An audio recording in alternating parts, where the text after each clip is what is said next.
America एक ऐसा देश जो सुपर पावर कहा जाता है और वो खुद को इसी तरह से प्रदर्शित भी करता है पूरी दुनिया में, ऑल अक्रॉस द ग्लोब। जी हाँ, उससे भी ज्यादा बड़ी बात यह कि इस अमेरिका देश के सबसे ज्यादा ऐशो आराम देने वाले शहर, देने वाली जगह पर इस वक्त तांडव मचा हुआ है आग का।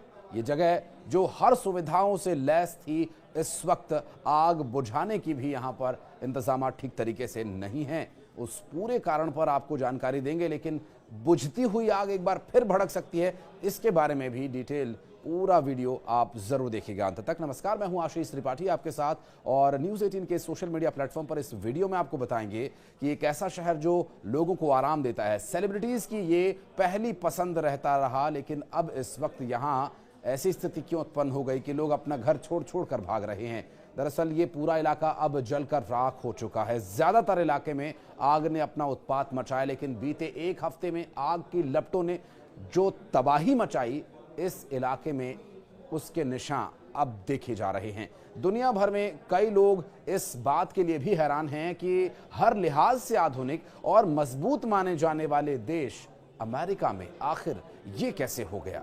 अमेरिका को आखिर क्यों इस आग को बुझा पाने में इतनी परेशानी हो रही है? क्या अमेरिका में धधकती ये आग कभी बुझ नहीं पाएगी?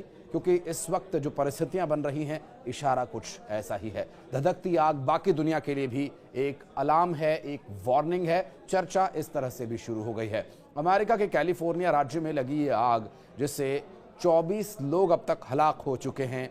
मरने वालों में एक ऑस्ट्रेलियाई टीवी एक्टर रोरी साइक्स भी शामिल हैं। दरअसल ईटन पैलिसेड्स में 16 लोगों के लापता होने की भी खबर है, और पिछले 7 दिन से लगी ये आग अब तक नहीं बुझाई जा सकी है। कुछ तस्वीरें जो गाहे बगाहे सामने आती हैं, आपको दिखाई भी दे रही होंगी। जो केमिकल्स का छिड़काव किया जा रहा है, दरअसल ये वो केमिकल है जो आग के उस किनारे पर डाला जाता है, जो आग से नई जगह प्रवेश आग करती है, वहां पर यह केमिकल छिड़क दिया जाता है, जिससे ये आग बढ़ती नहीं है, लेकिन जो आग पहले से लगी हुई है उसे बुझा पाने में भी काफी मशक्कत का सामना यहां पर करना पड़ रहा है। लॉस एंजलिस में रविवार को हवा की जो रफ्तार थी, उसमें कुछ कमी जरूर आई। इसके चलते फायर फाइटर्स को आग पर काबू पाने में काफी मदद मिली। हालांकि ये मदद ज्यादा देर तक जारी नहीं रहने वाली है। ऐसा मैं क्यों कह रहा हूं, ये भी आपको आगे बताऊंगा। हालांकि देर रात तक तेज हवाओं के लौटने की चेतावनी भी जारी की गई। जी हां, कारण यही था क्योंकि 2 दिन बाद और ये हवाएं तेज चलेंगी। इसके चलते लॉस एंजलिस के 2 जंगलों में लगी आग को तेजी से बुझाने की जो कोशिश है, वो और एक्सेलरेट की गई है। एक रिपोर्ट के मुताबिक रविवार तक लॉस एंजलिस में करीब 38,629 एकड़ का इलाका जल चुका है, और ये लगभग 60 वर्ग मील के बराबर है। दरअसल परेश शहर की बात करें तो 40 वर्ग मील में फैला ये शहर, जिसका मतलब है कि आग ने पेरिस से भी बड़ा इलाका जलाकर राख कर दिया, और अब तक 12,300 से ज्यादा इमारतें जल चुकी हैं।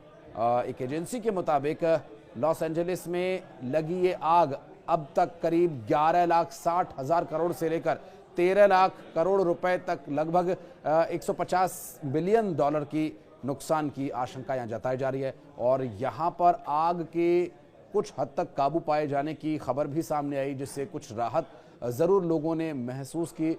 लोगों से मास्क पहने रखने की अपील की जा रही है, क्योंकि धुआं हर तरफ फैला हुआ है।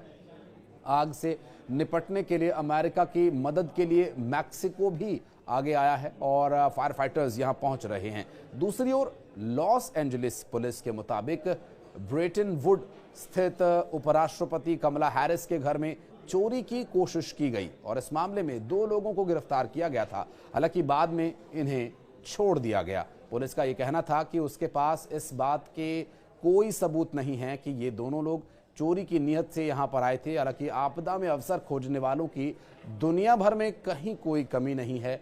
आप ऐसे लोगों को हर कहीं पा सकते हैं, और यहां भी कुछ ऐसी स्थिति है। हालांकि प्रकृति अपना काम करती है, और इस आग को बुझाने के लिए प्रकृति से फिलहाल कोई मदद नहीं मिलने वाली है, क्योंकि पूर्वानुमान ये जताया जा रहा है कि वो शैतानी सेंटा एना हवाएं एक बार फिर से अपना असर दिखा सकती हैं। और उम्मीद ये थी कि कुछ दिनों में बारिश हो तो इस आग पर कुछ काबू पाया जा सके प्राकृतिक रूप से भी। लेकिन फिलहाल इसमें प्रकृति की तरफ से कोई मदद नहीं मिलने वाली है और अब इस आग के इतने भयानक रूप धारण कर लेने की बात और चर्चा शुरू हो गई कि अब पूरी दुनिया इससे कोई संदेश ले। कोई इसे लापरवाही बता रहा है, कोई इसे ग्लोबल वार्मिंग का असर, तो कोई इसमें अपने राजनीतिक बयानों से इस घाव को और कुरेद कर अवसर ढूंढ रहा है। बहरहाल आप भी इस बारे में अगर कुछ कहना चाहते हैं तो कमेंट सेक्शन में आपका वेलकम है। धन्यवाद।